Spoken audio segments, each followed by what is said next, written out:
शेतकरी बंधूंनो, माझं नाव राहुल ढहाके आहे. मी crystal crop protection I&B seeds private लिमिटेडसाठी काम करतो. आज आपण या ठिकाणी नवीन झेंडूचं एक वाण दिलेलं आहे. त्याच्यामध्ये ऋतू गोल्ड म्हणून त्या वाणाचं नाव आहे. हा प्रामुख्याने पिवळा झेंडू आहे. या झेंडूची लागवड आपण वर्षभर केव्हाही करू शकता. उन्हाळी, पावसाळी आणि हिवाळी तिन्ही हंगामामध्ये हा ऋतू गोल्ड येतो. ऋतू गोल्डचं जे फुलाचं वजन आहे ते साधारणतः 14 ते 16 ग्रामपर्यंत आहे आणि हा ऋतू गोल्ड जो आहे 55 ते 60 दिवसामध्ये तयार होतो आणि याच्या एका झाडापासून तुम्हाला साधारणतः 2 ते 2.5 किलोचं उत्पादन भेटते.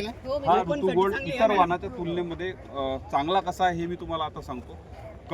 बहुतांश कंपन्यांजवळ पिवळा झेंडू आहे, परंतु तुम्ही ऋतू गोल्डच का लावावा? कारण हा लांबच्या वाहतुकीसाठी खूप चांगला आहे. याच्यामध्ये जो कॉम्पॅक्टनेस आहे तो इतर पिवळ्या वाणांच्या तुलनेमध्ये खूप चांगला आहे. ऋतू गोल्डचं फूल तुम्ही कितीही दाबा ते परत त्या शेपमध्ये येते. गच्च बॉल शेप हा आहे आणि याला बाजारात इतर वाणांच्या तुलनेत तुम्हाला 5 ते 10 रुपयाचा रेटही जास्त भेटतो.